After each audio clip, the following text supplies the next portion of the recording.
Hey guys, welcome back to Fantasy Tipped. Julian here, and this is the Drops episode for week 2 of the fantasy hockey season. Now guys, week 1 has come and gone. Obviously, when I'm recording this, I haven't seen every week 1 game just yet. I'm recording this on Friday. However, guys, it is really early to consider dropping players because they're underperforming for you just from 1 or 2 games. That is really dangerous, dropping a player who you may have drafted not that low in your draft and then dropping them only for them to go off a week or 2 later. That's not something you want. You want to hold on to guys that can be studs, and you don't want to let go of players too early. Exception for that is if you're in like an 8-man league where there's really no room for holding guys who are not performing.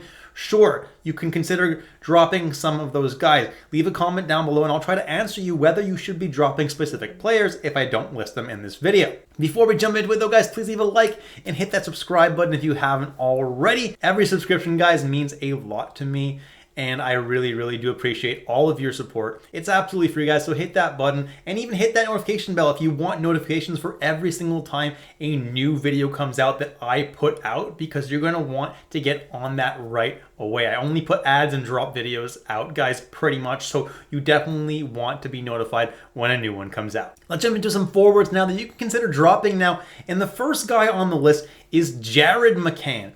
And no, I'm not crazy. I'm not dropping Jared McCann in deep 12 to 14 or higher leagues. Like, I'm not crazy. But if you're in a shallower league, like an 8-man, he's someone that you can definitely consider dropping. Or even in a 10-man league, Jared McCann was never owned in even close to 91% of leagues last year. That's because even though he scored 40 goals, he didn't deserve to be owned in 91% of leagues. Now, Seattle's shooting percentage as a team is going to go down a lot this year. So Jared McCann is not going to score 40 goals. Now, that being said, he's still going to be a decent player, and I think he's still their best player on their offense. So definitely hold him if you're in a deeper league, but you can consider dropping him for now if you are in a shallower one. Matty Beniers is the same thing, right? Matty Beniers was not ever owned in even close to 80% of leagues last year. And while he did win the Calder, guys, it's going to be pretty hard to do better than that rookie season, just considering how well Seattle did as a team. So the people around him are not going to do as well, and he's not going to do as well. Maybe he will do as well because he gets to develop a little bit this year as well, but I don't see him being an 80% rostered guy. So if you're in a shallower league, you can consider dropping him as well, especially as a natural center. There's so many good options. Now, this one breaks my heart to say a little bit, but Vladimir Tarasenko is basically a drop in 8 to 10-man leagues right now. Higher than that, you're definitely holding him because his ceiling is insanely high. But as of right now, the reason I have him as a drop after having him as, a really good draft candidate this offseason is because he's not getting played on that top power play. It makes no sense. They have Lekin in there and they have Ryan Johansson there, but the coach did state that they want Johansson there to take face-offs. And Lekin just seems like a guy who has been on that power play ever since they acquired him, so they don't want to kick him off. And so Manchushkin is the odd man out. Now, I do think at some point Manchushkin is going to make his way back on the power play, and he definitely still has some standalone value playing on that second line in Colorado. But as of right now, the crazy ceiling and upside that I thought he was going to have this year, he doesn't have if he doesn't get that top power play time.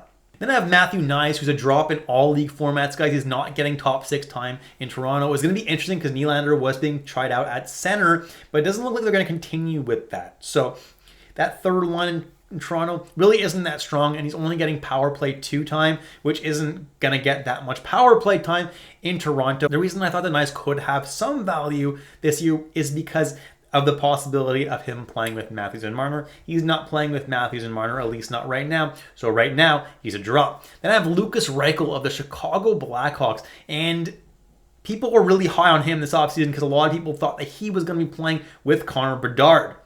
Well, he's not. They really want him to play at center for Chicago.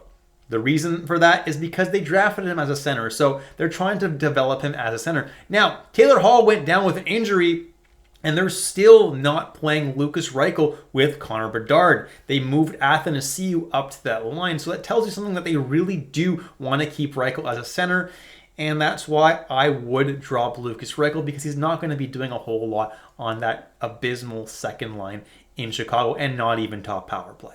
So a little edit to that, actually. It looks like Radish is the one on the top line with Bedard now. But Reichel, while not still being on the top line, has actually been added to the top power play. So if you don't want to drop him right away and give him a game or two to see how that power play looks with Reichel, you could definitely do that.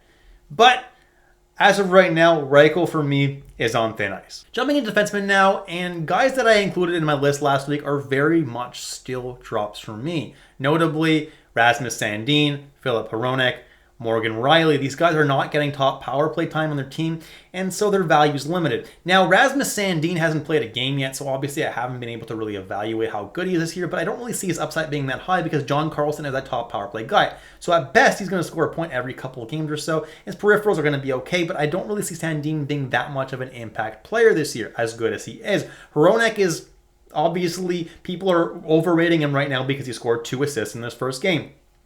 Vancouver scored 8 goals that game. Do you think Vancouver's going to be scoring 8 goals every game? Hell no. Hronek is definitely still going to be contributing points every now and then, but he's not top power play. Quinn Hughes has that duty, so I don't expect Hronek to do all that much this year. Obviously, he still could be decent, but I don't think he should be owning 44% of leagues. Tyson Barrie is the only guy who I included last week that it's no longer really a drop because the Lions were telling us that it was going to be Roman Josi on that top power play with 4 forwards, but it seems like Tyson Barrie is actually also playing on that top power play in Nashville for now, and he actually looked pretty good out there. So they might keep that together. Roman Josi did not look all that good on the power play with Barrie, so I don't know if they're going to end up keeping that long term, but for now, Tyson Barrie definitely still has some value. Gustav Forsling is someone that I'm seeing a lot of people dropping in fantasy, and a lot of people asking if they should be dropped.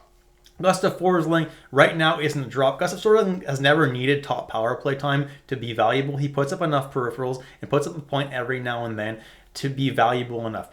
Now, should he be owning 77% of leagues? Probably not, but he should be owning 50 to 70% of leagues at the very least. So honestly, if you have Forsling, hold on. Florida got shut out the first game. He's going to do better in the future. And then I want to talk about Shane Gossip here because he was someone that I was really not high on in my preseason content. And the reason for that is because everyone knew that Moritz Seider was probably going to be the guy on that top power play. Detroit surprised everyone, kicked Raymond off the top power play, and put Shane Gossip there as well. They're doing a 2 defenseman system. Now, 2 defenseman systems don't work all that well usually, but for now, Gossip is on that top power play and still has some value. Another guy that I want to talk about is Vladimir Tarasenko, and a lot of people are mass dropping him right now, and a lot of people are asking me if he should be dropped. My answer right now is if you're in a shallow league, you can consider dropping him.